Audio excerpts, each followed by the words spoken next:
From cleaning floors in a grocery store to signing a $19 billion deal in the same office where he once collected food stamps. That's the arc of WhatsApp founder John Coombe. And the one decision that made it possible is a lesson every ambitious immigrant, coder, or side hustler needs to hear. John Coombe did not arrive in America as a prodigy with a trust fund. According to a profile shared by immigration law firm Willie, Nanayakara and Associates, Coombe was 16 years old when he came to the United States from Ukraine in 1992 with his mother and grandmother. The family depended on government assistance to get by. Bloomberg and Forbes have both described how he grew up poor and ended up in the U.S., relying on food stamps, and the Willie Nanayakara post notes that he even worked as a cleaner in a grocery store while trying to find his footing. Instead of seeing that as the end of the story, he treated it as the beginning. According to that same immigration post, Coombe taught himself computer programming using books from the library. No formal pedigree, no fancy courses, just free resources and persistence. This is the part of the story most people skip past. They see the $19 billion headline, but not the teenager mopping floors, learning to code from borrowed books because that's what he could afford. That decision, to invest in a skill while he was broke, is the seed that everything else grew from. Teaching himself to code opened doors. According to a LinkedIn-style profile shared in a post by Courtney McPherson, Coombe first did security testing work for Ernst & Young. That's where he met Brian Acton, the man who would later become his business partner. From there, Coombe joined Yahoo as an engineer and worked there for nearly a decade, according to McPherson's summary of his career and corroborated broadly by profiles listed on his Wikipedia entry and Forbes coverage. That decade matters. While popular retellings frame WhatsApp as an overnight startup success, the foundation was 10 years inside a big tech company. At Yahoo, he and Acton saw how large-scale internet services actually ran, what broke when millions of people tried to use something at once, and what annoyed users. They were also employees, not founders. They saw the trade-offs companies made around ads, privacy, and user experience. That experience would become the backbone of WhatsApp's philosophy later. Keep it simple, avoid clutter, and respect users' data. Leaders. Media's profile on Coombe emphasizes that WhatsApp under his leadership focused hard on privacy and staying away from intrusive advertising. So by the time he left Yahoo, Coombe wasn't just a good programmer. He understood the business and the frustrations that came with the way tech products were usually built and monetized. After nearly a decade at Yahoo, Coombe and Acton quit. According to Courtney McPherson's account, they took a year off to travel, then started looking for new jobs. One of the companies that reportedly turned them down? Facebook. McPherson notes that both Coombe and Acton were rejected by firms like Facebook when they tried to re-enter the job market. That rejection could have been the end of the story. Two ex-Yahoo engineers who couldn't land the next big gig. Instead, it set up the turning point. McPherson writes that in early 2009, during a movie night with friends, Coombe had just bought an iPhone. That new device, and its app store, sparked an idea. What if your phone's status could tell people what you were doing, and then evolve into a way to message them easily and cheaply? That idea became WhatsApp. According to McPherson, Coombe convinced Acton to join him full-time, and they secured initial funding of about $250,000 from friends. This is the second big leverage decision in Coombe's life.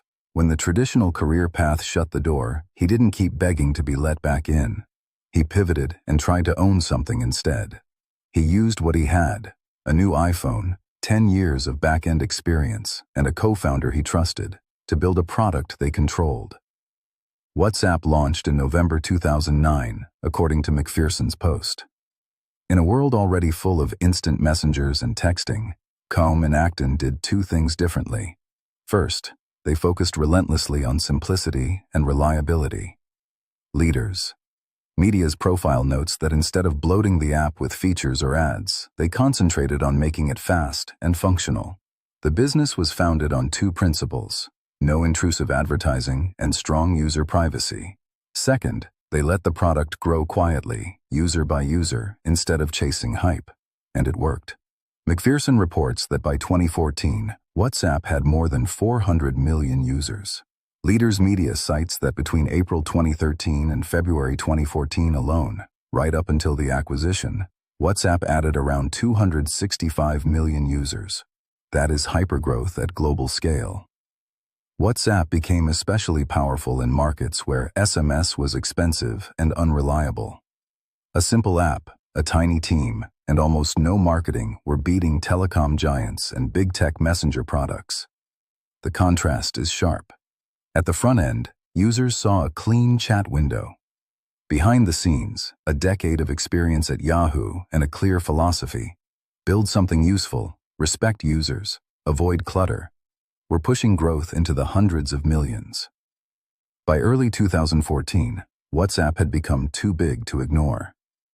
According to John Combs' Wikipedia entry, drawing on reporting from ABC News and Forbes, Facebook agreed to acquire WhatsApp in a deal worth about $19 billion in February 2014, one of the largest tech acquisitions in history, as McPherson also notes. Her post specifies $19.3 billion. An Instagram summary of Combs' story calls it one of the most successful tech exits ever. Combs was 37 years old when this happened, according to McPherson, and overnight he became a billionaire. There's one detail that captures just how far he'd come.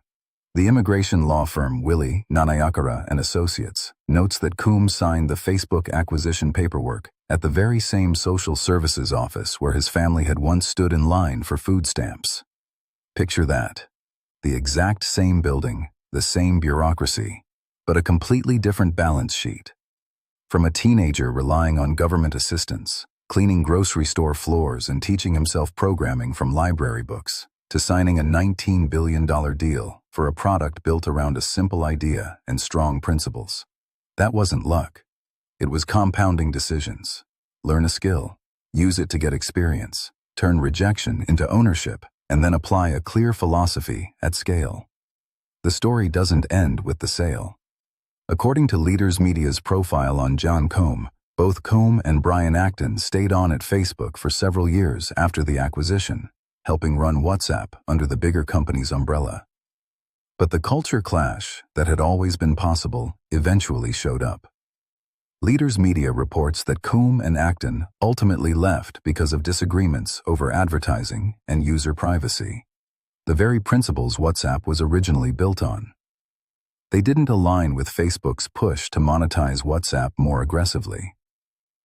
Leaders notes that Brian Acton said he left about $850 million on the table when he walked away, which gives you a sense of the financial stakes involved. He later joined the #DeleteFacebook movement, signaling that there was, as the article puts it, bad blood. Combs' exit was reportedly more amicable, but according to the same source, it was also rooted in disputes over those core beliefs established when the app was independent. Think about that. First, they turned down the safe path of just being employees. Then, after selling, they were willing to walk away from staggering amounts of additional money to protect the values that had made the product succeed in the first place. For viewers, this is more than a founder drama. It's a reminder that if you don't know what your non-negotiables are, someone else's priorities will eventually replace them, often right when your project or business is most valuable. By the mid-2010s, Combs had joined the ranks of the world's richest tech founders. According to Courtney McPherson's summary, by December 2024, his net worth was estimated at $16.4 billion. She also notes that he bought his first superyacht, the 73.5-meter Mogambo, in 2018, and later purchased the 99-meter Moonrise in 2020 for about $220 million. Those numbers are eye-catching, but they're not the lesson. Because the path from a small Kyiv apartment to billion-dollar yachts was not a single lucky break. According to every source that touches his story, from the immigration firm's Post to Forbes and Leaders Media, you see the same moves over and over. When he was broke, he didn't just hustle for hours. He developed a leverageable skill. When he got a good job, he didn't stop learning. He absorbed how big systems and business models worked. When he was rejected by the very company that would later pay him billions, he didn't get stuck. He built something that made them come to him. When a payday was on the table but conflicted with his core values, he was willing to walk away from even more money. That is the real net worth autopsy here. The engines of his wealth weren't hours worked or perfect timing. They were skills, ownership, and principles applied consistently over time.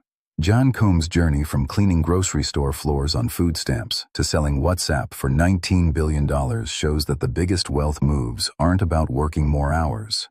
They're about building rare skills, using them to own something simple but valuable, and protecting clear principles even when big money is on the table. For your own life, that means invest heavily in a skill while you're still small. Aim to build or own things rather than just rent out your time. And decide in advance what you won't compromise on when the payout finally comes. If you're serious about turning your own skills into real net worth, hit subscribe. In the next episodes, we'll break down more money autopsies, the rises, crashes, and paydays, so you can copy the smart moves and avoid the traps on your way up.